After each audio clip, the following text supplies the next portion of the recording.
За би Өмнөгөн Баянлаас үе үйл ажиллагаа явуулдаг Жаргалантай ихтгэл оршууны дарга Бурмаа гэдэг хүн байна.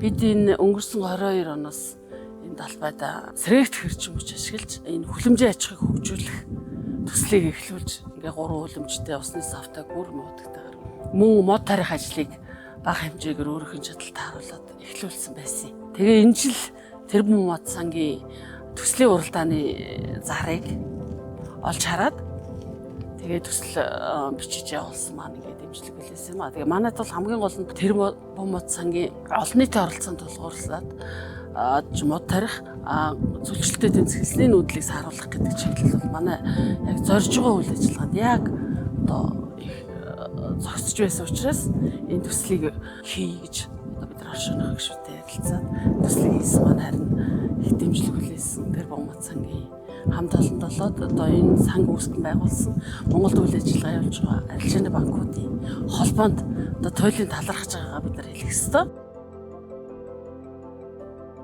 065 гаад л бид нар үйл ажиллагаа явуулсан. Тэгээ энэ Тэрбум мод сангийн дэмжлэгийг аваад талбайгаа гаа болгоод ерөнхийдөө манай энэ усны маань боломжны гад бол хүрэлцээтэй их сайн удаг байгаа. Тэгээд модныхон тоог олшруулж одоо нэмж үйл ажиллагаагаа өргөтгсөн тоног төхөөрөмжийн маш том дэмжлэг авсан.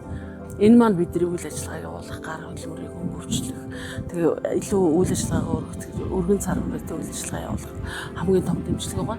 Бид нар тэгээ хамгийн гол нь одоо мод тарих ажил маань энэ говийн унгуу ургамлуудыг бол 2-3 төрлийн мод тухайлбал одоо голчлон хайлс тэгээд сухажиг 3 төрлийн модыг энэ талбайда тарьж энэ төслийн хугацаа дуусгах юм учраас энэ га талбай маань нэг жижигхэн баян бүрд болгоно гэж ингэ зорж явж байгаа.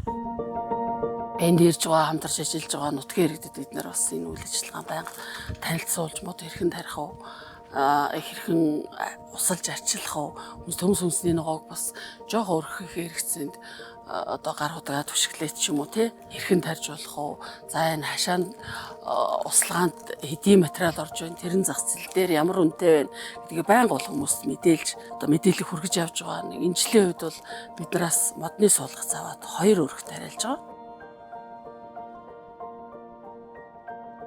За модны ургалтын үед бол бид нар одоо яг нүхлээд 500 мод тарихаар энэ жил төлөвлөж байгаа. Түүнээс 388 нь одоо яг тарьсан байгаа.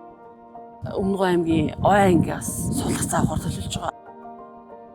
Хайлсны өрсөлдөгийг бол суулгах бид нэр өөрсдөө бэлдэж байгаа. Одоо энэ хүлэмжинд байж байгаа 2 хамарт 4 мөрөөр бид нар ямар ч байсан нэг 5000 оршим хайлсны суулгах зүгээр тариалсан байгаа. Энэ жил тэгээд гадаа энэ хайлсныхаа өрсөлдөгийг бас шууд гадаа энэ хөрсөн дөрөө тарж бойжуулах зорилготой эхлүүлсэн байж байна. Энэ маань яг нэг 50% тавьж байна. Энэ жил бол ямар ч байсан энд нэг хамгийн багадаа бодоход 5000. За дотор мөн нэг 5000 энэ жил 100000 хайлсны суулгац бойжж байгаа. За дараагийн нэг асуудал бол энэ төслийн хөрөнгөөр бид нар услагааны ижүүрэн системтэй болсон. Төслийн услагааны систем энэ бойжуулж байгаа суулгасан дараа тавьчихын. Дээр нь ургаж байгаа энэ нүхэн тарьсан модондоо тус хурдан бүр нэг усны хэмнэлттэй тусаагуур цагт 8 литр ус тусаадаг юм тусаагуур тавьж өгсөн. Энэ айгүй бидний ажлыг бас хөнгөвчүүлж тэгээд усын хэмнэлттэй бид нар ингээд төслийн хөрөнгөөр мөн оршууны хөрөнгөөр ингээд энэ 25 тонны ёнгоснаас гадна талбай 2 болон тонны 2 ёнгос тавьсан байгаа. Одоо дахиад нэмнэ. Тэгээ энд чинь 1 тонн ус ичээл тэрнийга нэг 3-4 цаг урсгаал 300-400 мод чинь туслаад ичиж байгаа юм шиг. Энэ ил талбайдаа болохтой зэрэг нэг 300 орчим 200 гаруй ил төмс тарьсан. Тэгээд нэг 5-6 ил сонгон тарьсан үрээр. Тэгээд манжин луун өгцөй помидор гадаа тарж болох юмнуудыг л тарьсан. Луун жоохон муу гарч байна. Яасан мэдгүй. Энэ хужир манай энэ талбай бол үнэхээр ногоо тарихад бол бас хэцүү л дээ. Хужиртай, шавартай. Дээр нөгөө энэ задгаа ус байсан учраас тэмээний шээстэй. Тэгтээ ургаж байна уу? Энэ одоо энэ ил талбайн помидорыг хардаа одоо ингэж хэмслээд эхэллээ. Эдгээр оройтсон ч гэсэн. Тэгээ манай говь нутагт чинь одоо ургасан бүхэн л малын тижэл байдаг учраас ингээл энэ услагааг дагаад ингээд энэ ханхуглуул бүгд л малын тижэл шүү дээ.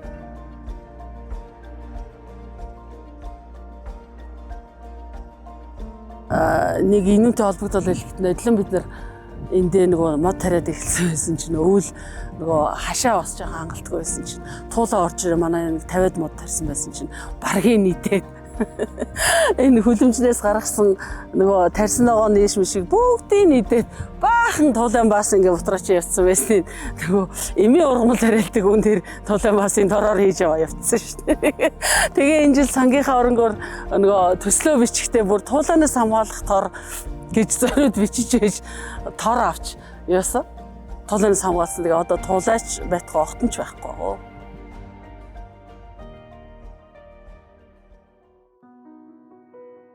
Ер нь мод тарихад бол бид нэр тэрбум мод төслийг хэрэгжүүлэхдээ бас төслийн нэг заалт маань сургалт мэдээллийг өөрсдөө авч чадахчаас гадна бас бусдад түгэх ийм үүрэгтэй байгаа. Энийг ингээ хэрэгжүүлээд явна гэж бодож байгаа. Энэ намар ерөнхийдөө багийн иргэдийг нийтээ тодорхой хэмжээний энэ талаар сонирхож байгаа хүмүүсийг урьж хүлэмжийн дээрээ сургалтыг. За, эсний нүүдлээс хамгаалах. Тэгээ бид нар өөрсдөө бас энэ сангаас зохион байгуулж байгаа сургалтууд, туршлага судлах уулзалтууд, аймгийнхаа Өмнө Говь аймгийн Ой ангиас бас мэргэжлийн төсөл заавахаар төлөвлөсөн ярьж төгссөн юмнууд байна. Нэг гад ногоон байгууламжтай болцсон байхад бас энэ орчинд үйл чийг ус татаад байхыг хүсэхгүй. Ер нь тэгнэ гэж ярьдаг. Тэгээ хүмүүсийн энэ дээр энэ одоо амьдралын энэ малчтын одоо амьдралын хэвшил энд бас өөрчлөлт гарч өгч байгаа. Ганц ингээд цагаагаар хэрэгшээлд байдаг мал аж ахуй гэдэг үзэлтүүд байхаас хүнснийхээ хангамжийн талбайгаас малынхаа тэжээлийн талбайгаас дээр нь энэ одоо говьд хамгийн хэлбэг байгаа сэргээгдэх эрчим хүчийг ашиглаад тийм ээ орлого олох амьдрал ахуйдаа нэмэлт хүнснийхээ хангамжийг сайжруулах боломжууд бий болж байгаа байхгүй. Тэгэхээр бид нар бол энэ зөндөө олон боломжийг биднэрт нээж